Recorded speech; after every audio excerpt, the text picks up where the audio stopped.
Olá, amigos da TV SC, muito boa noite. Estamos começando aqui mais um Café com Fatos.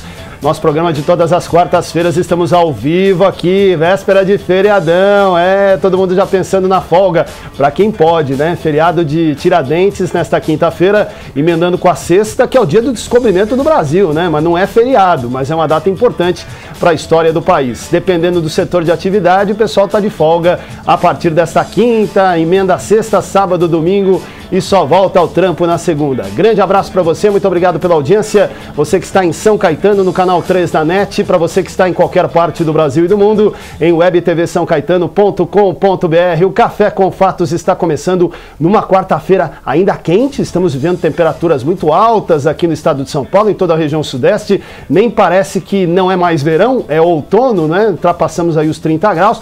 Choveu em algumas partes da capital paulista hoje. Aqui no ABC, nenhuma notícia de uma gota sequer. A qualidade do ar continua muito ruim. A CETESB, inclusive, tem apontado que algumas estações medidoras aqui do ABC têm registrado a qualidade do ar fora dos padrões. Uma delas São Caetano do Sul, outra São Bernardo do Campo. Vamos em frente, Café com Fatos até às 9. Fala, Leandro Amaral, boa noite. Muito boa noite, Anderson Afonso. Muito boa noite aos amigos da TV São Caetano, da TV SC, a nossa parceira de conteúdo na internet e também a Web TV São Caetano. Muito obrigado por abrir espaço na sua casa, no seu trabalho, para você nos acompanhar pela internet em qualquer parte do planeta ou pelo canal 3 na TV em São Caetano do Sul. Mais uma quarta-feira em que reproduzimos, reportamos as principais informações, não só da região do ABC, de São Paulo e do Brasil principalmente. E o Brasil que nos últimos dias tem sido noticiário repercutido internacionalmente devido aos últimos acontecimentos que serão pauta também desta noite do nosso programa. Mas antes até da gente apresentar o nosso convidado especial, esteve no epicentro das discussões em Brasília, foi a voz do ABC em Brasília em relação a esse assunto. A gente destaca, Anderson, o noticiário desta quarta-feira em relação à decisão do STF, o Supremo Tribunal Federal, a respeito do ritmo, aliás, do ritmo e do rito também, né? Porque a gente fala tanto da velocidade, da celeridade, e o que a gente aguarda é que o Senado, o mais rápido possível, possa encaminhar esta apreciação do pedido de impeachment da presidente Dilma. Porque hoje no Brasil nós temos uma presidente de direito, Dilma Rousseff, mas de fato quem já está dando as cartas é o vice Michel Temer, que está na iminência de assumir. No Senado, Anderson, vai ser o mesmo rito adotado, para você que está em casa também saber, o mesmo rito adotado no pedido de impeachment de Fernando Collor de Mello em 1992. A única diferença é justamente no momento do interrogatório da presidente. Naquela oportunidade foi feito antes da coleta das provas e agora vai ser feito no momento pós-coleta de provas. A votação prevista para o próximo dia 17 de maio no Senado, se nada for alterado, e aí o Senado também em dois momentos, e é bom a gente deixar claro. O primeiro momento, o Senado vai deliberar se apenas acata ou não o pedido de impeachment que foi ratificado na Câmara dos Deputados. E aí no segundo momento, aí sim, por meio de uma comissão especial, vai avaliar o mérito, todo aquele procedimento semelhante ao que aconteceu na Câmara, Anderson. É isso, e lembrando, relativamente ainda ao Senado, decisão tomada esta semana pelo presidente Renan Calheiros, a instalação da comissão que vai fazer a avaliação de todo o processo de impeachment, assim como ocorreu na Câmara. O Senado também terá uma comissão específica para o tema, será instalada na segunda-feira. Expectativa de eleição do presidente, definição do relator, para que os trabalhos sejam iniciados já na próxima semana. Os partidos têm até a sexta-feira para fazerem a indicação dos membros para esta comissão. Alguns partidos já fizeram indicação. Curiosamente, o Partido dos Trabalhadores já escolheu, mas oficialmente não indicou. Diz que vai indicar às 6 da tarde da sexta-feira, em cimíssima da hora, né, para utilizar o prazo até o fim, para que esta comissão comece a trabalhar na próxima segunda-feira. E o presidente Renan já disse que o ritmo, e você falava disso agora há pouco, Leandro, depende muito mais da comissão do que dele mesmo, né? Isso é um bom discurso. O presidente, claro, tem interferência muito importante em todo o processo, mas diz Renan Calheiros que a presidência da comissão é que terá a possibilidade de acelerar o processo para fazer a coisa funcionar rapidamente. Vamos ver o que vai acontecer. Pois é, o Renan Calheiros, que é do mesmo presidente de Michel Temer, assim mesmo como partido, Eduardo né? Cunha, mesmo partido, são correligionários.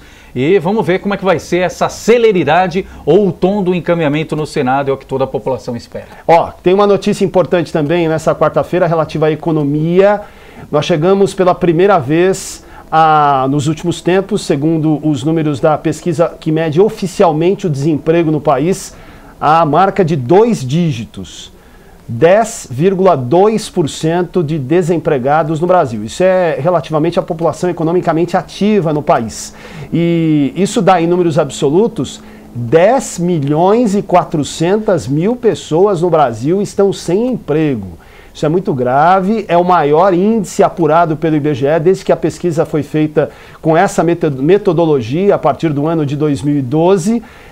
Todo mundo já esperava, né, porque está percebendo que nós estamos numa crise econômica grave, mas é um número, né, que nos traz aí uma carga muito negativa e vamos aguardar aí os próximos acontecimentos. A tendência, segundo os técnicos do IBGE, lamentavelmente, é fazer que esse número cresça ainda mais nos próximos meses. Para se ter uma ideia, do final do ano passado para o início deste ano, o Brasil ganhou, entre aspas, 1.300.000 desempregados.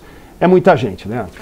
Este vai ser um dos vários desafios de Michel Temer, se assim o Senado também deliberar, quando assumir o comando do Brasil. Diferente de outros gestores, não terá aquele período da famosa lua de mel. Os eleitores, o cidadão, vai esperar muito mais uma resposta a curto prazo de Michel Temer e, entre outras coisas, uma das demandas tão prementes é justamente sobre o trabalho, sobre a carteira assinada e sobre a estabilidade no emprego.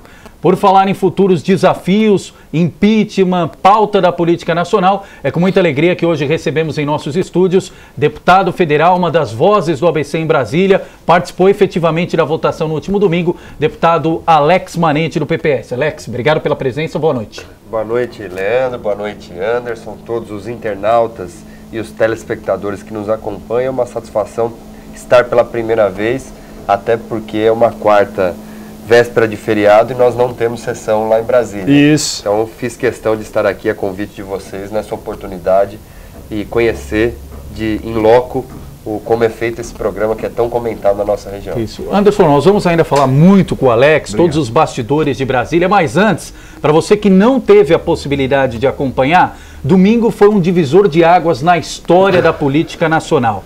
Os deputados, os 513, tirando as ausências que foram registradas em plenário, deliberaram sobre o futuro da presidente Dilma Rousseff e por 367 votos encaminharam ao Senado a aprovação do pedido de impeachment da presidente Dilma.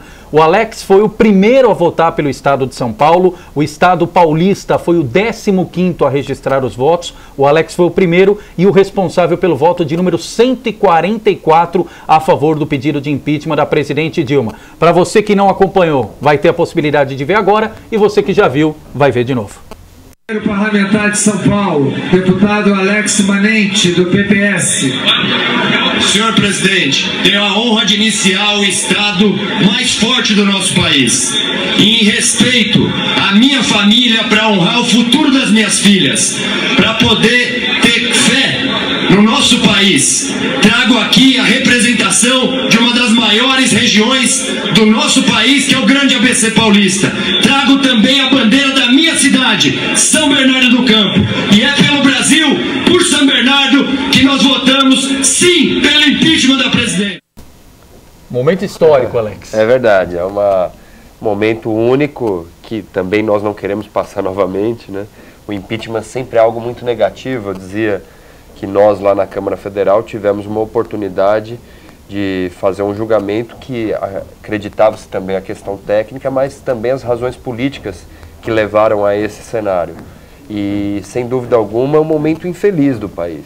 Nós vivemos, para chegar a esse processo, um momento de todos os problemas originários de muita corrupção, de muitos problemas na nossa economia e com problemas também constitucionais, como foi o caso do pedido de impeachment. Mas, sem dúvida alguma, foi uma honra ter a oportunidade de representar o sentimento de uma região tão importante do nosso país como o Grande ABC. E por isso fiz questão de, em todo o debate, na própria comissão especial, sempre deixar muito claro e registrado que nós, quando temos um impacto econômico na nossa região, como foi colocado aqui no início do programa, Se o país sofre um problema de desemprego, o Grande ABC sofre antes do próprio país. Principalmente aqui, pelo protagonismo da indústria de transformação. Porque aqui nós temos uma indústria de produção muito forte. Então, e a indústria contribui muito com isso. E é a indústria que tem sofrido a queda na economia. Nós estamos com um problema industrial de produção, de transformação. Nós vivemos hoje praticamente de commodities e da produção agrícola, e nossa região sente o impacto imediato. E nós, nas ruas, sentimos isso da nossa população e precisamos, de fato, de um novo rumo para o país. Então, ter participado nesse momento histórico e ter representado grande parte do sentimento do que percebemos da população do Grande ABC, é um momento que nos honra, é um privilégio de poder lá ser essa voz para todo o país. Agora, vamos falar uma coisa, hein? Lá em 2014, quando você decidiu ser candidato a deputado federal, quando começou a fazer a campanha, quando foi em busca dos votos, quando conversou com o eleitor, depois de ter vivido experiências interessantes e importantes como vereador, o mais votado da história de São Bernardo até hoje, ninguém bateu tua marca, ter sido deputado estadual e ter decidido, né, enfrentar o desafio de ir para uma candidatura para deputado federal, mas ninguém podia imaginar que ia passar perto de menos de um ano e meio de mandato acontecer tudo que já aconteceu, né, Alex? Olha, nem ninguém imaginava. Não tinha a menor condição, né? Eu, naquele momento, decidi por outras razões. Primeiro que, na minha opinião, e acho que essa oportunidade que o mandato de deputado federal teve de ser protagonista na política brasileira vai dar a sensação também para a nossa população do Grande ABC que é necessário ter mais representantes. O Grande ABC precisa aprender a votar nos seus representantes. E sempre dizia isso ao longo da campanha e falo isso até hoje.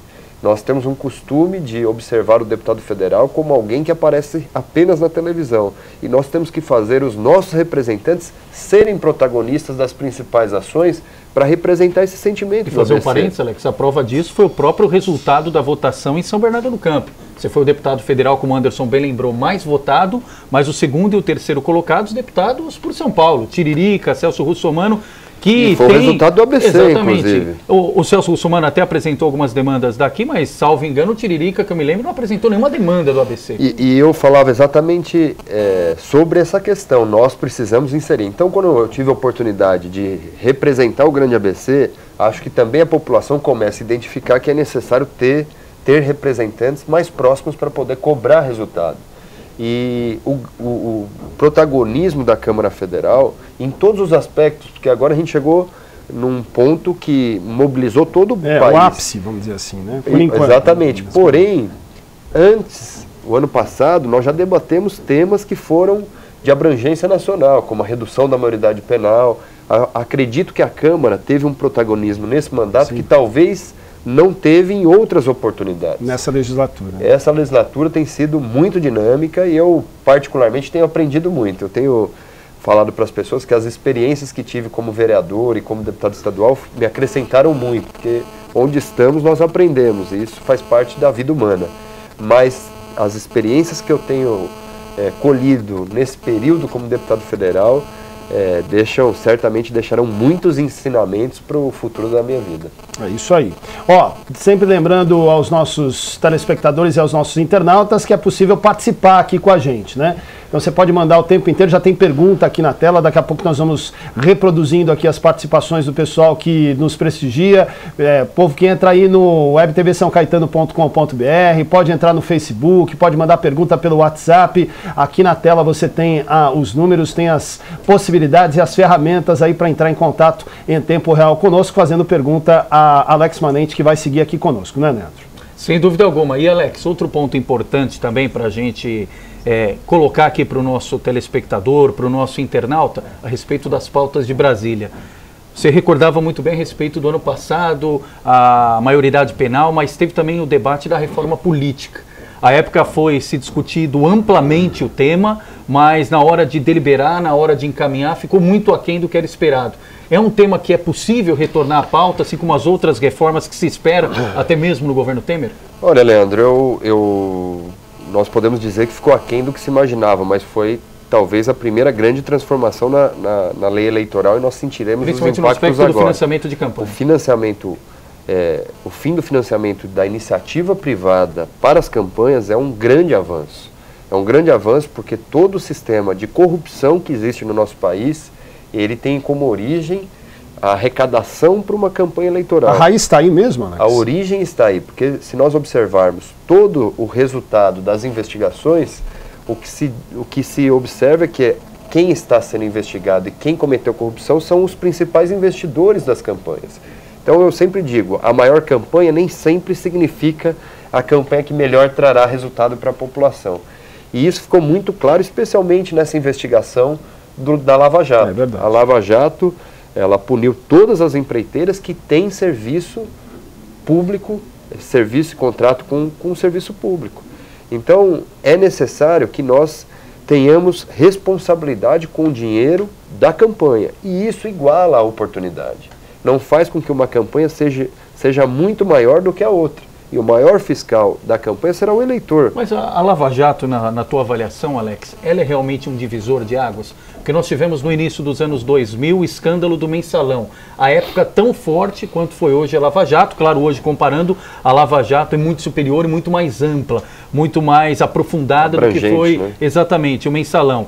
Mas passou o mensalão, o povo novamente voltou a se distanciar do seu representante. Eu acho que tem uma grande diferença, né? O mensalão foi algo que foi praticado exclusivamente entre os políticos. Foi algo mais restrito. O Lava Jato, ele puniu as empreiteiras, ele puniu a iniciativa privada, ele foi além de punir apenas o político. Durante muito tempo se falou, precisa punir o corrupto e o corruptor, né? Faltou isso. Agora entramos nessa. A Lava Jato tem esse papel. E o mais interessante, obviamente, quem está com o comando do governo federal é o PT. E é quem sofre as maiores investigações. Mas se nós observarmos a Lava Jato, ela abrange todos os partidos. Sem dúvida. Ela abrange todos os partidos e acredito que agora o desdobramento das investigações... A tendência é ir pegando mais. É ir pegando em todos os partidos, até de oposição. Então é importante que nós tenhamos esse novo rumo. E a reforma política teve como objetivo fazer uma diminuição das possibilidades que se geram numa campanha de ter corrupção no eventual governo. Diminuímos a campanha, 45 dias com autorização para fazer pré-campanha, que é um avanço. Tiramos aquela grande publicidade que existia nas ruas, que prejudicava a circulação das pessoas e estragava até tal do cavalete, uma poluição visual. E isso diminuirá o custo de uma campanha. E tornará mais competitivo. Mais competitivo.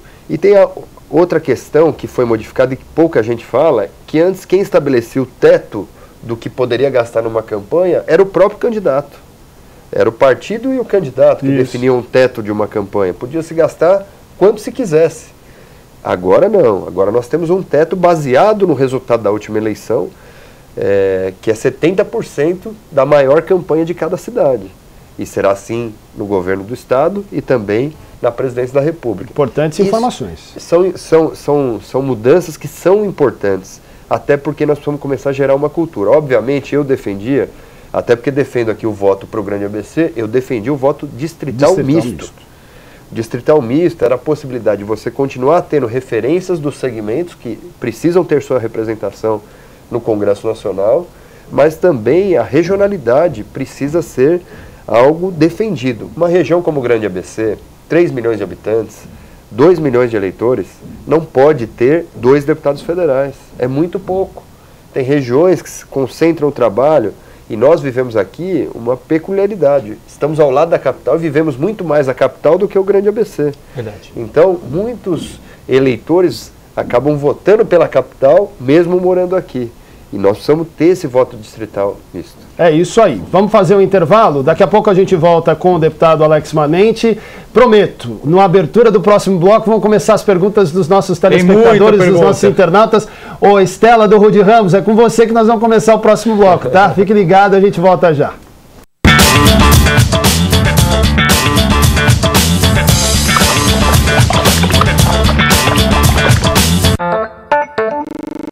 Eu sou Celso Marzano, urologista e terapeuta sexual. Eu sou a Samanta, psicóloga e terapeuta sexual. Estamos aqui para fazer um convite a vocês. Toda segunda-feira, às 8 horas da noite, na TV SC, em parceria com a webtvsãocaetano.com.br, temos o programa Doutor do Sexo, a série, onde vamos tirar dúvida, falar sobre sexo, tudo sobre sexualidade. E o mais importante, melhorar a sua qualidade de vida sexual.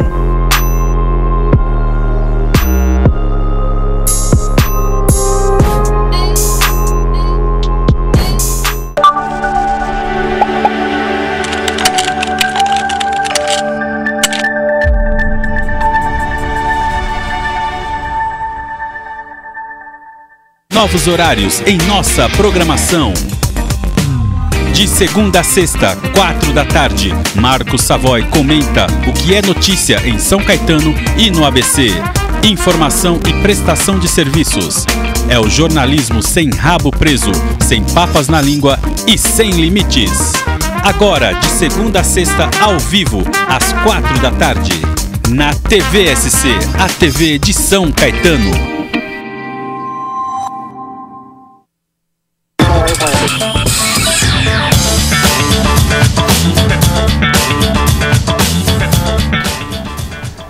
Estamos de volta, foi rápido, tomando um golinho de café aqui. Aliás, vem tomar um café com a gente aqui, tocando aqui o nosso Café com Fatos, na edição desta quarta-feira, conversando com o deputado federal Alex Manente, um dos representantes da nossa região do ABC em Brasília. Temos muito tema importante para tratar aqui.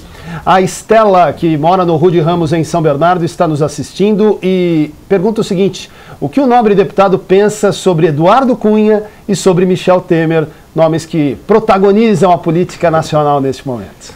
Bom, sobre Eduardo Cunha, nós temos uma posição muito clara, que é a luta pelo afastamento dele da presidência da Câmara e a luta para que ele possa ser cassado como deputado. Acredito que o que está configurado no processo que existe na Comissão de Ética é suficientemente forte para poder tirá-lo da presidência da Câmara e para poder tirá-lo do mandato. Não acho que o Brasil tem que dividir por partidos quem é corrupto. Acho que nós temos que punir todos aqueles que estão envolvidos em corrupção. E o presidente Eduardo Cunha precisa ter a punibilidade da mesma maneira que nós fizemos com a presidente Dilma. Se nós tivermos 2 pesos, 2 medidas, quem vai enfraquecer é a Câmara dos Deputados e, naturalmente, toda a classe política. Então, eu defendo que nós tenhamos vigilância sobre o processo que corre na Comissão de Ética, porque durante esse período é importante relatar que o presidente Eduardo Cunha conseguiu mudar um dos membros da Comissão de Ética e ficou com maioria. Ou seja, se nós não tivermos vigilância sobre esse tema, ele continuará presidindo mesmo com todas as suspeitas que existem sobre ele. Aliás, nunca na história desse país um processo no Conselho de Ética demorou tanto, né? Infelizmente. Nossa, desde o ano passado. Ele sabe usar, de fato, talvez seja o maior regimentalista que existe na Câmara, sabe usar o regimento a seu favor, mas nós precisamos dar um ponto final, porque a sociedade nos cobra. Eu digo que da mesma maneira que cobrou-se uma posição sobre a presidente Dilma, nós também precisamos oferecer à sociedade uma resposta sobre Eduardo Cunha. Sobre Michel Temer, ele, muito provavelmente, o impeachment passa, nesse momento, pela admissibilidade no Senado, ele ficará 180 dias respondendo pela nossa presidência, e eu defendo, dentro do meu partido, que nós tenhamos que apoiar o Brasil, mas nós não podemos participar do governo. Eu discordo que os partidos de oposição como o meu, nós não fomos favoráveis à chapa Dilma e Temer. Quem escolheu o Temer foi a Dilma. Então nós não temos responsabilidade em participar do governo e nem podemos. Nós temos responsabilidade com o país. E assim o faremos. Mas discuto dentro do partido a não participação em nenhuma hipótese do governo. Mas dentro do PPS isso tem polêmica? Tem, assim como nos partidos de oposição como um todo. No nosso também, mas a minha posição é clara e mesmo que o partido entenda que tem que participar, eu, pessoalmente, no meu mandato, não participará do governo em hipótese alguma. Alex, um outro ponto que é importante deixar claro para quem nos assiste, até porque essa é a sensação de quem recebe a notícia neste momento. Michel Temer está, de fato, articulando conversando com prováveis ministros, conversando com prováveis integrantes do governo, ou de um futuro governo, de uma futura gestão. Como é que é possível estabelecer uma conversa republicana para compor um governo? A gente sabe que a participação dos partidos é fundamental. Não existe como você fazer um governo de coalizão sem ter os partidos participando. Mas como fazer isso sem entrar na barganha, sem entrar no toma lá da cá? Olha, eu acho que cada partido não tem obrigação, não pode ficar oferecendo nomes. A escolha tem que ser do chefe do executivo, isso em qualquer escala. Os partidos, todos eles têm aqueles que têm uma capacidade técnica maior do que a capacidade política e vice-versa. Para determinado cargo, quem tem que escolher é o chefe do executivo, porque amanhã ele é responsável por essa indicação. Nós não podemos ter indicação que venha do partido como uma obrigação para ter base de apoio no legislativo. Até porque esse modelo já se demonstrou terrível para o país. É o modelo que falha o país. Nós precisamos ter quadros técnicos, e se o partido não tiver, tem que construir quadros técnicos para participar de governo. Nós temos que começar a entender a política como algo que tem uma gestão pública eficiente. É isso. E se nós não fizermos assim, dificilmente o Brasil vai superar essas crises que são rotineiras. Isso. De um partido que está no poder, de outro que está no estado, de outro que está na cidade. E acaba sendo uma coalizão feita na necessidade de ter o apoio no legislativo e não na capacidade técnica que cada quadro pode exercer para o bem da sociedade. E só para finalizar, eu defendo também que não é possível separar o julgamento do TSE, uma chapa que foi eleita conjuntamente. Eu não vejo lógica jurídica de você ter uma separação. O vice foi eleito com o mesmo recurso da presidente. No mínimo conivente ele foi. Não, mas ele foi eleito com o mesmo recurso. Se tem vício no recurso, tem vício caçar, caça os dois. Não tem uma chapa que é separada. Nós não votamos presidente e vice. Como fazer lá atrás? Nós votamos conjuntamente, numa chapa. Então, senão não precisa ter vice. Senão nós temos que votar o vice, como já foi em 82, separadamente.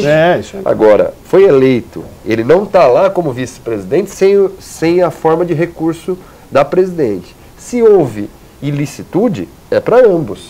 Perfeito. Né? É isso aí. Mais perguntas de gente que nos assiste, acompanhando a entrevista com o deputado Alex Manente.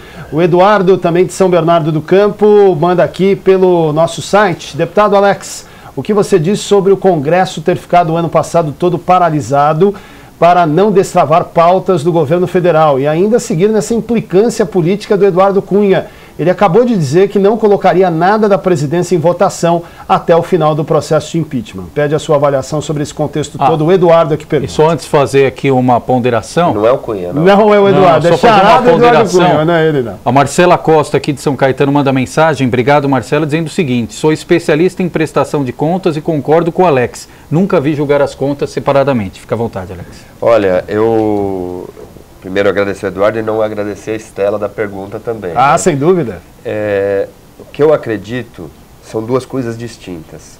Uma é a paralisia que tem nesse momento do Congresso Nacional em relação a uma questão do impeachment. E de fato é muito complexo a Câmara dos Deputados votar alguma pauta do governo federal se tem uma possibilidade muito significativa de daqui um mês não ser o mesmo presidente. Então, nós vamos avaliar, terá reunião terça-feira, nós participaremos, eu sou vice-líder da minha bancada lá na Câmara dos Deputados, e vamos chegar, talvez, a pautas consensuais que não mexam diretamente com a vontade do governo federal, mas de leis ordinárias que dependam da Câmara dos Deputados. Aí acredito que é possível ter uma pauta que não seja obrigatoriamente de projetos do governo federal. Em relação à paralisia do ano passado, eu discordo. O governo federal, mesmo com a minha oposição, votou projetos importantes. Conseguiu aprovar a diminuição do seguro-desemprego, conseguiu aprovar a questão da pensão, conseguiu aprovar diversos projetos. Então essa tese de que travou e foi pauta-bomba não é bem realidade. Isso, porque o governo está dizendo isso. A culpa é do Congresso. O governo aprovou muitos projetos. Vendeu isso. O governo aprovou muitos projetos. Quando tinha uma base parlamentar, obviamente, um governo que é impopular e que mesmo com as ações que vem realizando, não consegue melhorar a sua base de atuação à sociedade, vai perdendo base no legislativo. Então, Não se pode culpar um deputado se o governo federal não consegue implantar suas políticas. E muitas das questões, inclusive o impeachment da presidente, é pedido baseado num decreto que ela passou sem o Congresso. Aí, tá mesmo. Exatamente por isso. Então, o Poder Executivo tem muitas possibilidades de propor decreto. E nós votamos normas que a sociedade exigia. A questão da mudança do Código Penal, e foram inúmeras legislações, não foi só a redução da maioridade penal. Nós duplicamos pena para quem utilizar menor, nós conseguimos duplicar pena para quem mata um policial, nós conseguimos... Reivindicações de muitos anos. Nós conseguimos propor uma agenda que também fosse legislativa, porque também no Brasil tem-se o costume de fazer apenas uma agenda no legislativo que interesse ao Poder Executivo. E não pode ser bem assim, são poderes distintos e a Câmara dos Deputados, nesse quesito, cumpriu o seu papel. Agora, temos que separar muito bem as coisas. Nesse momento, existe um clima político que certamente vai ter muita disputa. E a disputa não se encerra com a admissibilidade do impeachment. Sem dúvida. Nós temos que ter, nesse momento, convergências em determinados temas para que a Câmara não trave. Eu discordo que ela tem que paralisar. Ela tem que continuar e tem que buscar matérias que são convergentes. Vai lá, Leandro. Isso, tem mais participação aqui dos nossos internautas, mandando aqui pelo WhatsApp também. O Wagner Agostini, aqui de São Caetano do Sul. Obrigado, Wagner, pela participação. Um comentário um pouco mais longo dele. Começa elogiando a participação, viu, deputado? Estou muito feliz em ter um jovem nos representando em Brasília com conhecimentos profundos dos problemas do Brasil. Sua estrada política está fazendo até profecia aqui. Será muito representativa no grande ABC. Pela minha idade, talvez não conseguirei ver sua trajetória no governo de São Paulo e quiçá a presidência da República. Mas vou vê-lo como prefeito de São Bernardo, diz aqui. E agora a pergunta. No dia da votação do último domingo, a maioria dos parlamentares favoráveis ao afastamento da presidente Dilma Rousseff não fizeram nenhum comentário ou posicionamento sobre as pedaladas fiscais, manobras contábeis que embasam o pedido feito pelo jurista Miguel Reale e outros em relação ao pedido de impeachment. E utilizaram sim como justificativa seus próprios familiares, Deus, cristianismo, o fim da corrupção, dentre outros motivos que surpreenderam até o noticiário internacional. O que você tem a dizer sobre as pedaladas fiscais, Alex? Olha, Wagner Agostini. Wagner, primeiro agradeço aí as suas palavras e certamente são essas palavras que nos motivam a continuar trilhando o bom caminho da representação pública. Eu acredito muito que é possível construir um novo rumo através da representação política. E aumenta a responsabilidade, né? Sem dúvida é uma ampliação da nossa responsabilidade. Né? Isso é importante. Eu quero dividir também duas questões. Primeiro, a votação, o parlamentar tem 10 segundos. Dificilmente alguém conseguirá defender a tese da pedalada fiscal em 10 segundos. Até porque quem conseguiria faleceu. Saudoso Enéas. Talvez. Saudoso Enéas. Mas nós tivemos 3 sessões que duraram mais de 35 horas sequenciais, em que todos os parlamentares tiveram a oportunidade de, durante 3 minutos, exporem a sua opinião sobre o processo. Obviamente, teve muitas opiniões que não condiziam com o pedido de admissibilidade, mas a grande maioria debateu esse tema, o tema da pedalada fiscal, que na verdade é o crime de responsabilidade fiscal que está previsto na Constituição. Eu tive a oportunidade de falar isso na minha fala da sessão, mas tive a oportunidade, porque fui privilegiado pelo meu partido na escolha da representação como membro da comissão especial, onde nós debruçamos sobre esse tema e passamos ali 25 dias trabalhando e debatendo com os juristas, com a própria AGU, que na nossa opinião não poderia estar ali para defender a presidente, e entendemos que o crime de responsabilidade fiscal está previsto na Constituição Federal. E o que a presidente utilizou foi manobras fiscais que não passaram pelo Congresso Nacional, como rege a lei, a legislação, e fizeram com que esses recursos saíssem de uma autarquia, de um outro cofre, para o cofre do orçamento, para se fechar o orçamento. Isso ocorreu com o Banco Público, trouxe dinheiro do Banco Público para fechar as contas do orçamento federal sem passar pelo Congresso. Essa manobra fiscal só poderia ser feita com autorização do Congresso. Então, essas pedaladas, que é um apelido, inclusive, que nem existe na Constituição, é o crime de responsabilidade fiscal. Mas eu entendo que o parlamentar que votou naqueles 10 segundos, dificilmente conseguiria explicar isso para a sociedade brasileira. Então, quando se fala, olha, o parlamento brasileiro falou muito de família, de Deus, cada um usou uma tese, mas aqueles 10 segundos, dificilmente você consegue debater o tema. Mas durante as 3 sessões, foi possível para valer debater o tema. Até pela pressão, né, Anderson? Tá louco, o parlamentar sabendo que está sendo ali transmitido naquele instante em rede nacional, todo brasileiro apostando, deixando de ir no jogo, deixando de várias outras coisas que faz aos domingos para acompanhar o seu representante. O que passou pela sua cabeça na hora de definir o discurso e em que momento você definiu? Eu vou falar isso. Olha, por mais que você pense, eu até tenho uma dificuldade de ler discurso, jamais consegui ler, e sempre que eu leio, deixo de lado e acabo falando. Vai no improviso. Você elabora alguma questão, o que eu queria deixar claro, e chega na hora, sai o que... Tudo diferente. Não, sai o que espontaneamente sairia. Isso. Mas o que eu queria deixar muito claro é que eu queria votar pelo sentimento da maioria da população que eu represento aqui no Grande ABC. Aquele era o momento de votar sim ou não. O debate já tinha ocorrido. E eu quis dizer, eu represento o Grande ABC, e especialmente São Bernardo, que na minha votação tem 50% de São Bernardo, os outros 50% de fora da cidade, mas nesses 50% tem grande parte das cidades do ABC. E uma votação importante em São Caetano também. São Caetano, Santo André, Diadema, Mauá, Ribeirão Pires, essas cidades me deram 80% da minha votação. É isso que eu ia perguntar. Somadas essas cidades dá quanto? 80% da minha votação. Então, a minha representação efetiva é do Grande ABC. O que eu quis deixar claro é que a partir dali eu já estava votando pelo meu embasamento técnico e pelo sentimento das pessoas que eu represento. Porque eu tenho certeza que ninguém atende 100% do sentimento das pessoas, mas eu atendi a maior reivindicação de quem acreditou na minha representação. Eu andei nas ruas, eu sabia que eu estava representando a nossa região, e foi isso que eu quis deixar claro naquele momento. Eu sempre pensei, eu vou deixar claro que eu voto não apenas por mim, mas pela região que eu represento. O William Nogueira está nos acompanhando em São Paulo, também faz pergunta aqui, o que o deputado Alex tem achado das críticas internacionais, inclusive, e do governo, mídias conceituadas, pessoal que rotulou a história de golpe no Brasil. O que o senhor acha dessa argumentação que o governo tem insistido aí há tanto tempo?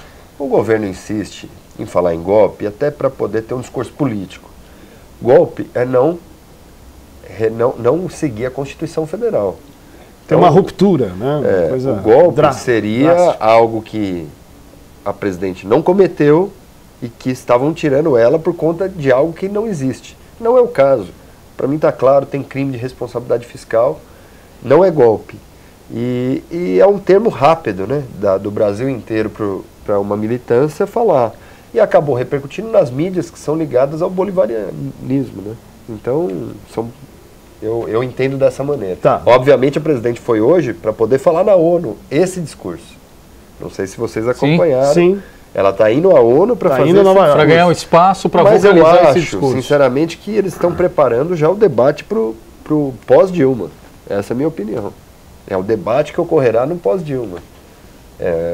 Essa é a sensação que eu tenho. Porque, de fato, o governo sabe que é muito difícil reverter a situação para a admissibilidade do processo. Eles têm clareza disso, como tinham, apesar de não falarem, durante o processo na Câmara. Aliás, até para entender um pouco melhor esse contexto todo, né, mais uma notícia de hoje, esperava-se aí uma decisão do Supremo Tribunal Federal sobre a possibilidade do ex-presidente Lula assumir a Casa Civil, né?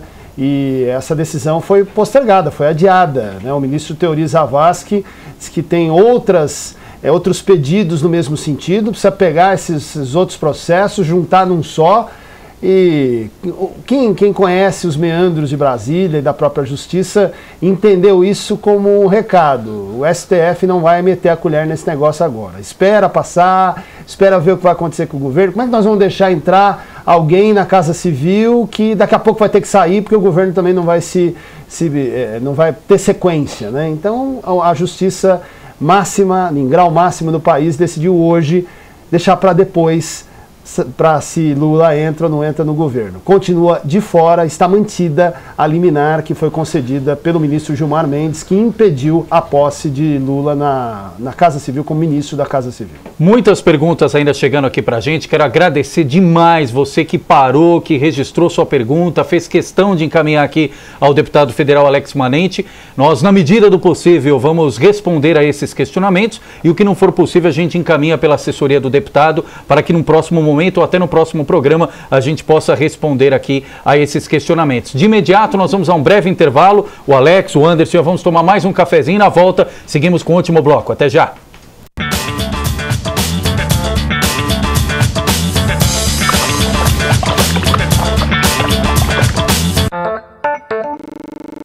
Atualidade, interatividade, entrevistas e nossa cidade como atração principal.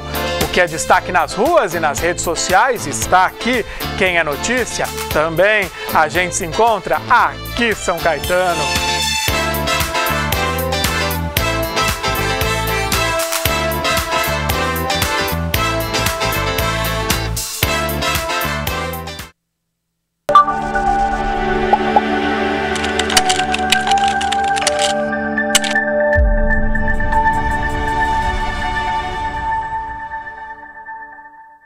O Maracanã é único. O Pelourinho é único. A Catedral de Brasília é única. Luísa Vasconcelos é única, como você.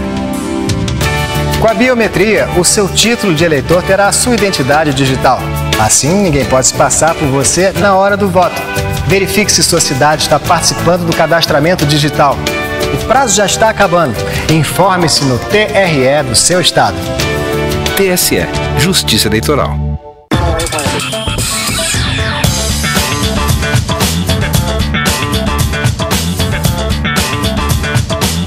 Era só um cafezinho mesmo, viu? Jogo rápido. Estamos de volta aqui, Café com Fatos. Participação do deputado federal Alex Manente, compartilhando conosco aqui, repercutindo os principais temas a partir do divisor de águas no nosso país, né? A votação do pedido de impeachment contra a presidente Dilma, votação esta ocorrida no último domingo na Câmara dos Deputados. E Alex, a gente teve a oportunidade de acompanhar muito de perto essa votação, estivemos em Brasília e a gente pôde acompanhar o clima no lado de fora do Congresso. Claro que as emissoras de rádio e televisão focaram todas as suas transmissões, e não poderia ser diferente, no ambiente dentro do plenário. Mas fora nós vimos uma verdadeira divisão que foi muito bem caracterizada e ilustrada pela própria esplanada dos ministérios com aquele muro de Berlim que foi feito. De um lado, adeptos favoráveis ao impeachment e de outro, aqueles contrários, os favoráveis à sequência e permanência do governo da presidente Dilma Rousseff. E a todo instante via-se ali um clima de fla-flu, parecia a torcida saindo de um campo de futebol, independentemente de Senado aprovar ou não a admissibilidade da sequência de Dilma, do ingresso de Michel Temer, até mesmo de novas eleições. Qual a mensagem que é possível deixar para quem está na rua? Até porque não tem um salvador da pátria, vai precisar uma força-tarefa de todos. A confiança do investidor para voltar a aplicar dinheiro no Brasil, a confiança do patrão para voltar a contratar com carteira assinada e principalmente a confiança das pessoas na classe política. Como é que é possível a gente pensar em acabar com essa risca que foi demarcada e com esse clima de amor e ódio?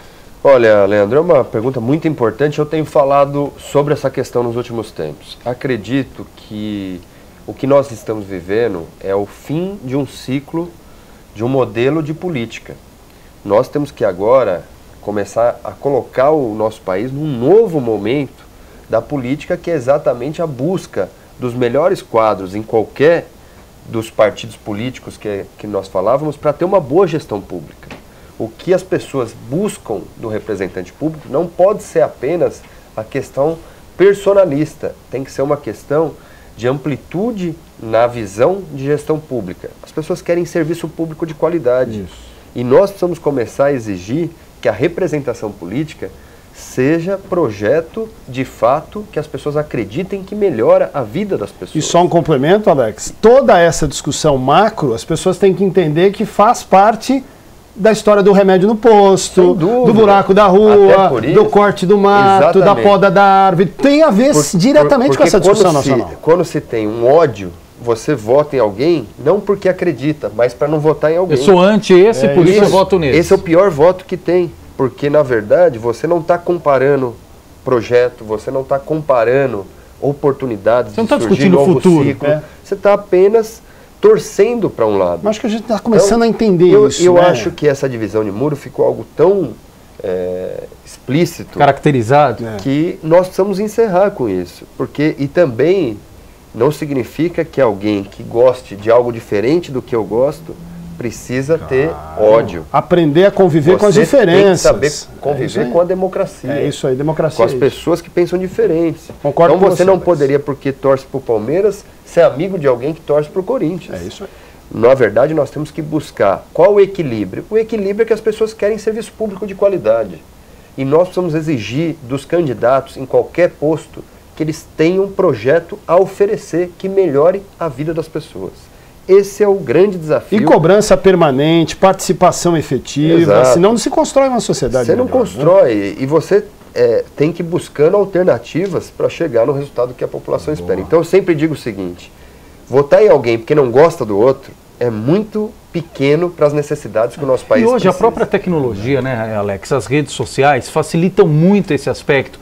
Por exemplo, na década de 90, era um outro momento, a situação do Collor totalmente diferente da vivida hoje, mas você não tinha as ferramentas e os canais que você tem hoje para poder procurar o seu deputado, para poder cobrá-lo, para interagir. Hoje a comunicação é muito rápida, né? Hoje a comunicação é muito rápida. Então, o eleitor que tem vontade de ver um país melhor, se ele buscar informações, ele vai conseguir chegar no objetivo de ter um projeto que possa resultar na melhoria da sua qualidade de vida. Esse é o grande objetivo. E quando a gente fica fazendo divisão, Palmeiras e Corinthians, Fla-Flu, que é o que nós falamos, nós, na verdade, estamos impedindo o debate efetivo de propostas para o nosso país. Muito bem. Ó o povo participando aqui. Perguntas relacionadas à política e à política regional. O Rosinaldo Maia, do bairro dos Casa, em São Bernardo, obrigado pela participação. Pergunta: o que o senhor Alex Manente tem a dizer da sua aliança com o PT em São Bernardo do Campo? Olha, Rosinaldo, a sua pergunta vem em ótima hora. Ótima hora, porque é necessário, e nossos adversários, naturalmente, por todos os cenários que estão ocorrendo no nosso país e que nós estamos participando ativamente, têm buscado criar vários factoides, que nós não nos importamos e não nos importaremos, porque nós acreditamos que é necessário apresentar propostas para a cidade. Mas é importante registrar que eu também tenho orgulho da minha história. Fui vereador em 2004, mais votado da história da região do Grande ABC. Fui eleito deputado estadual, contrário a um governo que tinha em São Bernardo, que na minha opinião não estava resultando naquilo que as pessoas esperavam. E em 2008 fui candidato a prefeito de oposição ao governo do então prefeito Dib, que tinha como candidato do PSDB. Naquela oportunidade, a sua continuidade de um cenário que as pessoas não gostariam de continuar vivendo. E isso ficou claro nos resultados que tivemos na eleição. O governo era mal avaliado. Perdi no primeiro turno e no segundo turno optei pela mudança. Optei pela mudança que era representada à época pelo prefeito Luiz Marinho. Rapidamente, diferente da maioria das pessoas que buscam fazer alianças com o governo para ganhar cargo, para ganhar espaço, nós, um ano depois, rompemos porque não acreditamos que o que estava sendo feito representava aquele sentimento de mudança que existia. E em 2012, depois de ser reeleito deputado estadual com a maior votação da cidade à época, em 2010, 2012 tive a oportunidade de ser o único candidato contra o prefeito Luiz Marinho, quando o PT vivia o seu auge, quando a presidente Dilma tinha 80% de aprovação, e o prefeito Luiz Marinho tinha 75% de aprovação. Nós fomos e cumprimos o nosso papel, mesmo com o auge do PT. Levamos a nossa mensagem e me orgulho muito de ter tido naquela eleição, com o apoio à época do PSDB, 32%.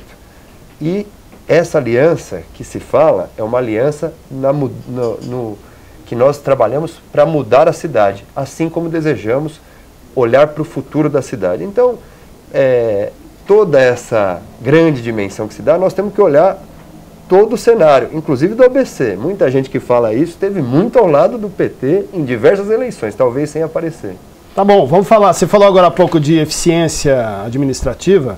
Avalia o governo do PT em São Bernardo do Campo? Você conhece a cidade, anda a cidade, Olha, conversa com as pessoas, o que precisa mudar, quais são os apontamentos que você faria, negativos e positivos, se for o caso do governo Luiz Marinho, que está terminando aí o segundo mandato? O que eu tenho falado em relação àquilo que a gente observa da nossa cidade, primeiro, é a falta de humanização de todo o serviço público. O que o prefeito Luiz Marinho conseguiu nos governos Lula e Dilma foi buscar muito recurso para investimentos de volume significativo na cidade. Porém, esses investimentos não resultaram efetivamente na qualidade da prestação do serviço público. E uma cidade como São Bernardo, ela tem condições de estar um passo adiante, inclusive na questão tecnológica. Então nós precisamos fazer com que a capacidade de atender as pessoas seja com maior eficiência e tenha uma maior humanização. Veja só, quantas UPAs foram construídas e um hospital de clínicas. Mas tem-se o atendimento que se espera? Não tem, infelizmente. Quantos CELs foram construídos? Mas tem a qualidade na educação? Nós não temos. O atendimento não é o adequado. Nosso sistema viário teve evolução? Nenhuma. Nossa mobilidade urbana com transporte coletivo teve alguma evolução? Nenhuma. A cidade, infelizmente, não evoluiu no quesito de atender os seus serviços públicos. E nós estamos iniciando, junto com todo o grupo dos diversos partidos que acompanham esse projeto da nossa cidade, a partir de segunda-feira, um desafio de ouvir a população junto com técnicos e fazer conjuntamente a apresentação no futuro de um plano de governo que contemple efetivamente a cidade. Quando eu enfrentei, Leandro, o prefeito Luiz Marinho na última eleição, eu dizia que o plano de governo dele era muito bonito, mas certamente não seria cumprido. E é exatamente isso que nós estamos assistindo. Eu tive a oportunidade recentemente de olhar o plano de governo e vi que nada, absolutamente nada foi cumprido. Então nós precisamos começar a estabelecer com a sociedade o que é possível realizar e colocar um plano de governo que melhore e dê eficiência no serviço público. Eu acredito que São Bernardo, em nenhum serviço, tem a prestação que as pessoas mereceriam pelo tamanho da cidade e pela arrecadação que ela tem. Tá, mas é possível? Dá para melhorar? Eu acho que tem que ter eficiência. Eu tive a oportunidade recentemente de ser escolhido entre os 5 representantes públicos pelo governo americano para estar nos Estados Unidos durante 20 dias conhecendo políticas públicas inovadoras. E tive a oportunidade de ver como nós estamos atrasados, como falta tecnologia no serviço público.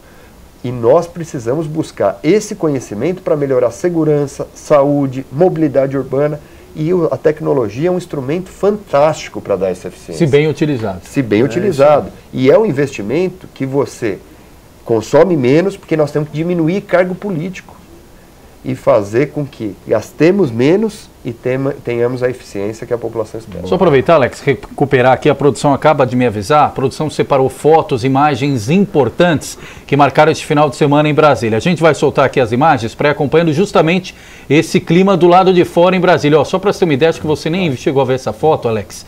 Mostra exatamente o momento do início da votação e as nuvens ali, marcando o cenário bem ao lado do Congresso Nacional.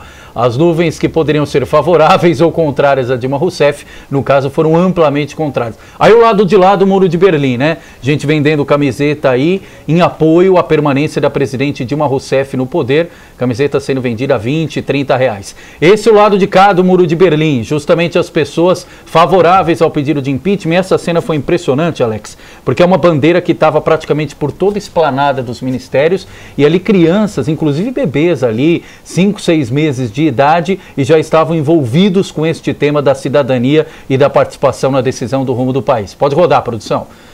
Também no lado de cá do Muro de Berlim, olha a participação, resgatar, parecia final de estádio. Quem diria que o Congresso Nacional teria tanta gente com a camiseta do Brasil, boné, ó, mulheres, crianças, adultos, mais uma vez o lado do PT, e ali um dos telões que estavam à disposição de todos aqueles que acompanhavam a movimentação desses militantes. Um dos principais personagens da Operação Lava Jato, o que avalia a investigação em primeira instância da Operação Lava Jato em Curitiba, no Paraná, Sérgio Moro. Aliás, várias mensagens a ele. Também uma imagem belíssima, venda de camisetas, bandeiras, enfim, todo mundo aí favorável ao pedido de impeachment, pelo menos no lado de lá. E é um pouquinho da temperatura de como foi o lado de fora, Alex, que realmente mostrou esse envolvimento da população.